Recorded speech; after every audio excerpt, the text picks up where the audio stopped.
classmate asked me for advice on writing a poem. I said, oh, so you want to be a poet? As proud as I was, I still felt a little bad. It was the backwards meaning of the phrase, put yourself in other people's shoes. See, I was already there. Told them, well, first you have to rediscover what it means to be a poet. Have lunch with your 5th period teacher, and I swear after you'll think you just had lunch with Saul Williams. Or visit your lit comp teacher after school. Ask them what it means to be a poet. Their answer will be poetry. The janitor at your school picks up poems with lunch trays and paints over them in bathroom stalls. He sweeps stanzas off of gymnasium floors, so ask him what his broom means to him. He will respond with a poem. Visit your library and find the book that hasn't been checked out in the longest. There will be poetry written in dust, and in the book next to it, and under it, and on top of it, compile their titles, and you'll have your first haiku. Get used to any paper you have now, because you will be broke. And notebooks can support your ambitions more than any electricity. And get cozy on YouTube. You'll spend hours watching Def Poetry Jam and stealing lines or recycling them, as Will Wayne would say. But if anyone asks, you use it as a prompt. You will eventually get used to hugging strangers when being introduced, and fun becomes uncomfortably common. Did I mention that you'd be broke? What did you even ask in the first place? Oh, right. Poems. You will forget the best lines you ever create. They'll surprise you in the shower, interrupt you during job interviews, or mingle with your mind in the middle of meeting your partner's parents. It's okay. It'll happen over and over and over again. You will sit down, pick up a pencil, over and over and over again. Then you will write nothing at all, over and over and over again. You will lose track of time and eventually not believe in sleep at all. Time will only exist during slams. By the way, your friends will say you are slamming anytime you perform a poem. Whether it's an open mic or a family party that your mom made you perform at, they'll call it a slam, but you'll be too angry to care. You may get into poetry to express yourself and relieve stress, but it'll probably create more. Don't be scared of it. Embrace it. You are a poet now. You can do anything. You have a cape of procrastination and super strength when it comes to tummy rumbles. You will listen to Chance the Rapper for the rest of your life. You will learn what feminism is. And if you can identify any modern effects of imperialism, you can now. You will say the word hella more times than you could count. So you want to be a poet, that's hella cool. Just know that when you write an idea, then erase it. It doesn't cease to exist. Blood, sweat, and tears will turn into blood, sweat, and tears, and hand cramps, and brain cramps. Uncomfortable moments when people ask you if you're a poet. Body odor, other people's body odor at crowded open mics, pencil shavings, embarrassing stories you wouldn't tell your best friends, but now you're telling strangers, unexplainable crushes, and an obsession with Sarah Kay. Times where you'll have to settle with a cheeseburger because you cannot afford a deluxe. Did I mention that you'd be broke? Long-ass bus rides. And lastly, family in places you never imagined. You'll share musical opinions and a dislike for Macklemore, so you want to be a poet.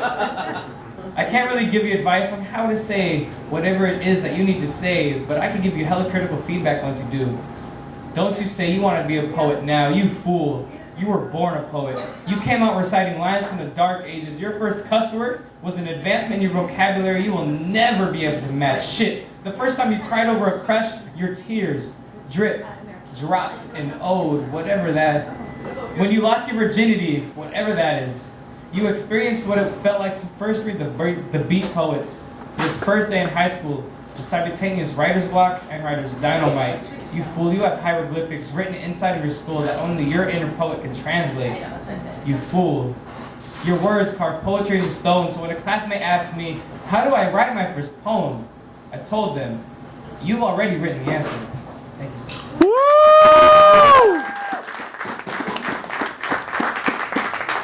Do we have time for one more? You actually have like 10 minutes. You guys can each do one more or like 3 more. All right.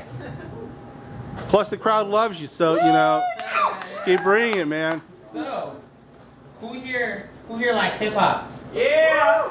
Who here is skeptic that someone who looks like this just asked you if you like hip hop? Exactly. Right. So, damn.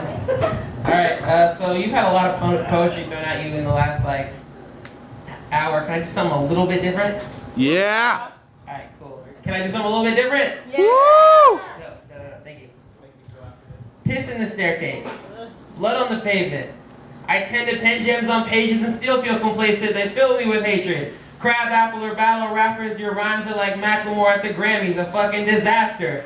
You don't want to step to me, I pencil heat. Why you want pain, boy? In this hand, a mic to lyrically massacre your wackest verbs, and in the other, a Game Boy. Cause I'm also advanced. Fat boy in tight pants. This mic I'm ripping holds my sight and vision. My rhyme's so nice I make UW frat boys reevaluate life decisions. A rap monster, my flow conquers. My album's every song your favorite band didn't play at the concert. It's obvious I've been chosen again to spit prose with the pen, and my punchlines are like sunshine because they're over your head. Oh wait, see I can break it down in a few ways. The lines I'm spitting are like free shipping. You should get them in a few days.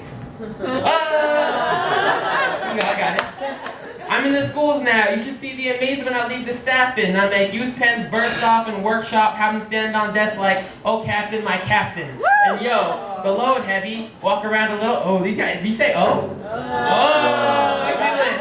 The load heavy, walk around a little edgy already and steady, adorable like a teddy and white like Betty. When it comes to what a rapper looks like, yo, I'm the last dude, must suck to lose you young Jonah Hill whose dress wears shit. I'd be mad too.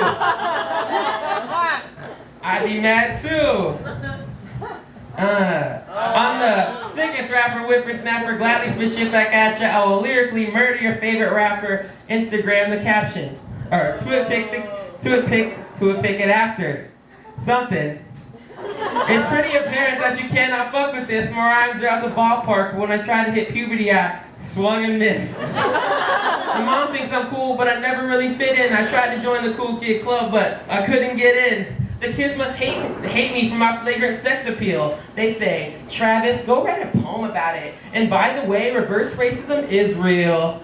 It's not. That was a joke. It's not real. All right. Someone tell the doctor, I got the sickest poems and raps. I'm bosser than Chaucer. I'm Walt whipping that ass. I am the poet. I am the trend-setting, bed-wetting. There's no worthy competition for my composition. Take this as a lesson. And yo, I flow so well. Rap like a vet, but I still bring my rhyme book to show and tell. I am the... Yo, you hear about Travis? No, word on the beat is if you hear him rhyme on beats, he'll add 3 feet to your vertical leap. Word? Yeah, and he's a sight setter, and if you're lucky, you can see his man boobs in a tight sweater. I stay better. I Mayweather. Punch out corny rappers and drink Capri Sun and none detain. May the odds be ever in your favor to this whack shit, this rap shit. I am Katniss to these Hunger Games. I guess I could have mercy, but I take no prisoners. I'm half nerdy, half spitter, what the kids deserve. I hacked writer's block, I punched stage fright in the mouth to keep a thesaurus in the upper brain. Movie references down south. My name is Travis, and I spit the raddest shit. People I share the stage with treat me like Scottish Lakes kid. I am the Loch Ness Monster, they're afraid to go after it.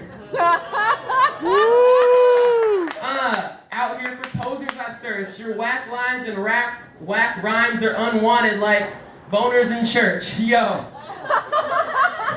Maybe I'm Goofy Goober, corny, rapper I shouldn't be. I'm only calling myself everything I was told that I couldn't be. Ever since my heart started beating through the teasing and the teasing been a reason for me breathing, Everett, Coach, and I thank you for having us this evening. Woo!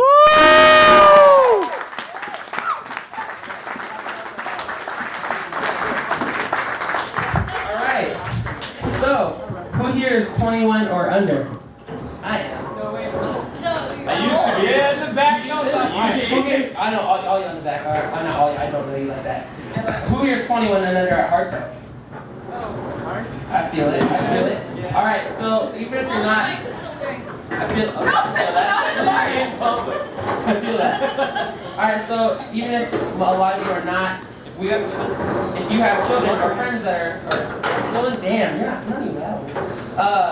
But we're creating like a young artist anthology, meaning like we're accepting poems, stories, raps, photos, drawings, like anything, all around the topic surviving the summer. The title of it is called Surviving the Summer 101, and that's all about like what happens when you go on summer break. Yeah, like.